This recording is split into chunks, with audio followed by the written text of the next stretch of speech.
ओम गुरु ब्रह्मा गुरु विष्णु गुरु महेश्वर साक्षात् गुरु गुरु मोहन नमो नमस्ते विनायक राजा गणानाथ ज्ञान समर्दि उदगी ओम नायकाय नमः ओम नायकाय नमः ओम नायकाय नमः गुरुकुंड मगाय श्री कोटि समप्रदान निर्विघ्न गुरुदेव सर्वकारी सर्वगाम शक्ति ओम शक्ति ओम नमः शिवाय ओम नरगोस्वामी सुन शेखरपति ओम शनपति ओम शिव नमो नमः महारवती ओम नमः शिवनरवंतानि वाली कुमारी महाकाली निरंतर नीलहर भैरव गिरिशूलदेव सर्वमर्दिनी ओम शक्ति अडवांगुड़ी इरुक्कुम अन्नमय பார்வதியே திரளாத கன்னியாமரித்தாக நம்மை காக்கும் பரவரையவரத்தின் பரவரசங்க சந்திர சுபதன்ம திருவிர சுந்தரியே ஓம் திவ்ய சுந்தரி சௌந்தரி தில்லவராய் தீபொளி பிரதிபிய வாழை பரமேஸ்வரி திருஷ்டாந்தனம் சொர்ணம் தனம் கல்வி வீரம் ஆனந்தம் ஆரோக்கியம் மன நிம்மதி தருக ஸ்வாஹா.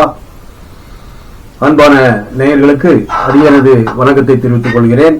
இந்த நிகழ்ச்சி ஜோதிடம், வைத்தியம், மாந்திரிகம், ரசமணி, ராஜோஷியமை, வர்மம், யோகா, மூச்சு பயிற்சி, பிராணாயாமம், தியானம், தவம் போன்ற அற்புதமான சித்தர்களுடைய கலைகள்.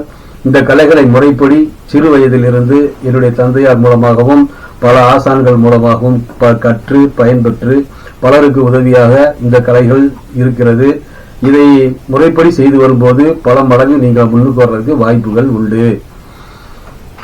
இந்த கலைகள் சித்தர்கள் அருளியது, அவர்களுடைய அருளால் இந்த கலைகள் நடந்து கொண்டிருக்கிறது.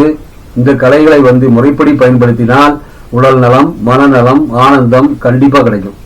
அருளும் பொருளும் புகழும் கண்டிப்பா கிடைக்கும். விட்டு கொடுக்கிற மனப்பான்மை கண்டிப்பாக வரும். இப்ப லக்னத்துல 3ஆம் இடத்தை சொல்லும் போது அவங்களுக்கு வீரம், இளைய சகோதரஸ்தானம் இப்படிலாம் சொல்லக்கூடிய கட்டாங்க. அந்த கட்டத்துல ஒரு மனிதனுடைய வீரத்தை பத்தி சொல்லக்கூடிய கிரகங்களுடைய அமைப்புகள் எப்படி இருக்குன்னு பார்க்கும்போது அவன் நல்ல முறையில் வீரனா இருக்கானா, கோழையா இருக்கானா, இல்ல மெண்டலா இருக்கானா, பைத்தியம் பிடிச்சி எப்பமாவது சுத்திட்டு இருக்கானா, வீட்டு குடும்பத்துக்கு உதவி இல்லாம இருக்கிறானா, இல்ல சம்பாத்தியத்தை உதவி பண்ண முடியாம யாருக்குமே உதவி இல்லாம உபத்திரியமா இருக்கிறானா அப்படிங்கறதெல்லாம் பாக்குறதுக்கு அவனுடைய 3ஆம் இடத்தை வச்சுதான் நம்ம சொல்றோம்.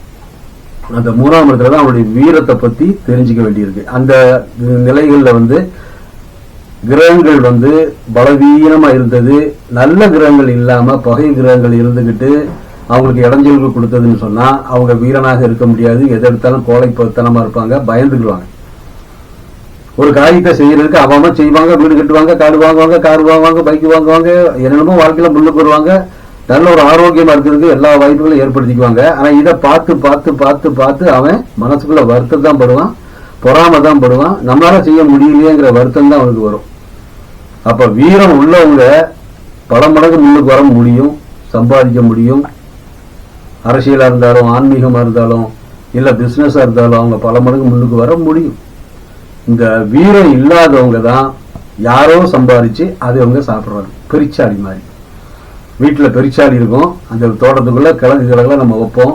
அதை நம்ம கஷ்டப்பட்டு உண்டாக்கி வைக்க அந்த கிழங்குகளை அதை அசால்ட்டா தின்ட்டு போயிடும். வீட்டு எலி வீட்டில் உள்ள பொருளை பாசிப்பயிறு, தட்டைப்பயிறு, உளுந்து, பருப்பு, அரிசி கிரிசி எல்லாத்தையும் திருட்டு போயிடும். அப்ப அந்த மாதிரி அடுத்தவங்க சம்பாதிக்க இவங்க திருடிட்டு போயிடுவாங்க.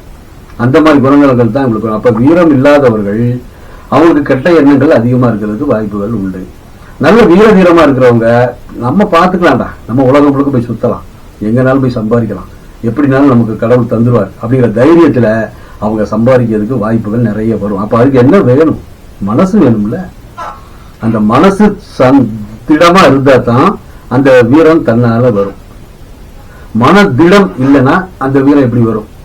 அப்ப மனசு திடமா இருக்கிறதுக்கு தான் இந்த தெய்வீக கலைகள் நமக்கு பயன்படுது. மனசு என்பது அருள் மனம், இருள் மனம், வெளிமனம் அப்படின்னு 3 வகைப்படும். எப்படி சொல்றாங்க பாத்தீங்களா?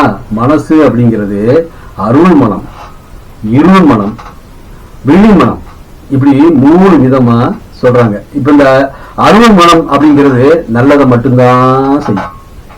அருள் மனம் அப்படிங்கிறது நல்லதை மட்டும்தான் செய்யும், அடுத்தவங்களுக்கு உதவி மட்டும்தான் பண்ணும்.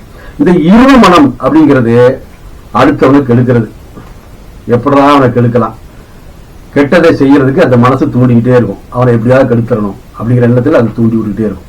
அதே மாதிரி வெளிமனம் அப்படிங்கிறது தூத்தவும் செய்யும், அதே மாதிரி போற்றவும் செய்யும். உள்ள வச்சுக்கிட்டு வெளி உள்ள பேசுறது. இப்படி 3 வகையான மனம் நம்ம மனிதர்களுக்கு உண்டு. இதைத்தான் மனசாட்சி படி நடந்துக்கோங்கடான்னு சொல்லுவாங்க.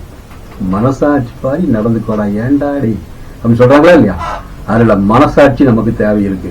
அந்த மனசாட்சி நல்லதா இருந்தா நல்லது நடக்கும், மனசாட்சி கெட்டதா இருந்தா கெட்டதுதான் நடக்கும். அதான் மனம் போல் வாழ்வு, மனம் போல் வாழ்க்கை அப்படின்னு சொல்றாங்க இல்லையா. உங்க எண்ணம் போல் வாழ்க்கை அப்படின்னு சொல்றாங்க இல்லையா. உங்க எண்ணங்கள் நல்லா இருந்தா வாழ்க்கைகள் நல்லா இருக்கும், எண்ணங்கள் பலவீனமா இருந்தா வாழ்க்கைகள் கெட்டு போகும். இதுக்குதான் நமக்கு இந்த கலைகள். இந்த கலைகளை பயன்படுத்தும் போது அதுக்குள்ள பூஜை புனஸ்காரங்கள் இருக்கு, மந்திர ஒளிகள் இருக்கு, வசீகர பொருட்கள் இருக்கு. இதை நம்ம பயன்படுத்தும் போது அந்த எண்ணங்கள் வலுவாக ஏற்பட்டு நல்லதை மட்டும் நமக்கு கொண்டு வரும், கெட்டதை கொண்டு வராது, திடமான எண்ணங்களை கொண்டு வரும். அப்ப அதுக்கு நமக்கு உதவியா இருக்கிறது இந்த ஆன்மீக கலைகள் தான். ஜோடத்துல பார்த்துட்டு இந்த பிரச்சனைக்கு என்ன, இதை நிவர்த்தி பண்றதுக்கு, வீடு கட்டுறதுக்கு என்னென்ன வழிகள் இருக்கு, என்னென்ன நாளைக்கு நம்ம செய்யலாம் சொல்லி திட்டம் போட்டுறோம். அதுக்கு எவ்வளவு சம்பாதிக்கிறோம், எவ்வளவு செலவுக்கு ஆகுதுன்னு திட்டம் போட்டு வச்சுக்கிறோம், பாதி வெற்றி. அப்புறம் அந்த செயல்பாட்டுக்கு வந்துட்டோம்னா 3 வெற்றி. அப்ப அதுக்கு தைரியம் வீரியம் வேணும் இல்ல, மனசு வேணும் இல்ல. மனசு இல்ல எப்படி முன்னுக்கு வர முடியும், வீடு எப்படி கட்ட முடியும். அப்ப வீடு கட்டுறதா இருந்தாலும், மனைவி வேணும்னாலும், சொத்து சுகம் வேணும்னாலும், காடு வாங்கினாலும் பத்தாது, அந்த காட்டுல வெள்ளாமைகள் பண்ணணும். அந்த வெள்ளாமை பண்றதுக்கும் அறிவும் வேணும், உழைப்பும் வேணும். அப்ப இதுக்கு எல்லாம் நமக்கு மாந்திரிக ரீதி, தாந்திரிக ரீதி, சூட்சும ரீதி, இது 3மே இருந்தா தான் ஒரு மனிதன் முன்னுக்கு வர்றதுக்கு வாய்ப்புகள் உண்டு. அதனால எதையுமே எப்படியோ செய்யலாம் அப்படின்னு நினைச்சுல இருக்கக்கூடாது.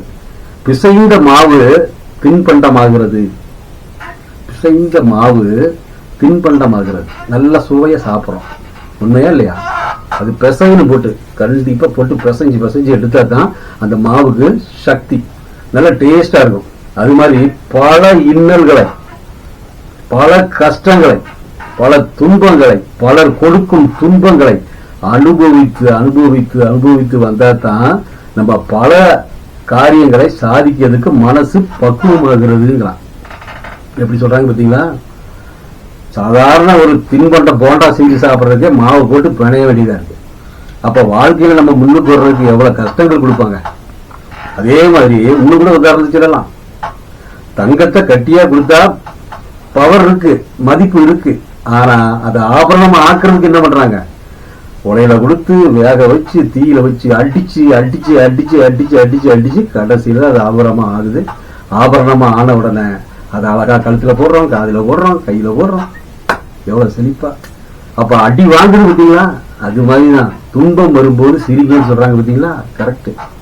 துன்பம் வரும்போது நம்ம சிரிக்கணும். அப்ப நமக்கு அனுபவம் கிடைக்க போகுது, அந்த அனுபவம் நமக்கு நல்லதா மாறும் அப்படின்னு சொல்லி நம்ம நினைச்சு அதை ஏத்துக்கிட்டு அதுக்கு நம்ம எந்த வழியில போகணும்னு சொல்லி பார்த்து போறதுக்கு தான் இந்த கலைகள் நமக்கு தேவைப்படுகிறது. இந்த ஜோதிடம், வைத்தியம், மாந்திரிகம், ரசமணி, ராஜவசியமை, வர்மம், யோகா, மூச்சு பயிற்சி, பிராணாயாமம், தியானம், தவம், இன்னும் நிறைய கலைகள் இருக்கு. 1000 கலைகள், 64 கலைகள். இந்த 64 கலைகள்ல எப்படினாலும் நம்ம 10 கலைகளாவது கத்துக்கிட்டோம்னா நல்ல அறிவும் கிடைக்கும், நல்ல பொருளும் கிடைக்கும், நல்ல புகழும் கிடைக்கும், நல்ல ஆரோக்கியமாக வாழ்றதுக்கு வாய்ப்புகள் உண்டு. அதனால கலைகளை மதிக்க தெரிய வேண்டும். சித்தர்களுடைய கலைகளை மதிக்கணும், பெரியோர்களை மதிக்கணும். நினைத்த காரியம் ஜெயமாகிறதுக்கு உறுதுணையா நாம செய்ய வேண்டிய சக்திகளை, உழைப்புகளை, திட்டங்களை சரியாக செய்தால் நிச்சயமாக அருளும் பொருளும் புகழும் கண்டிப்பா கிடைக்கும். எதற்கும் வருத்தப்பட தேவையில்லை.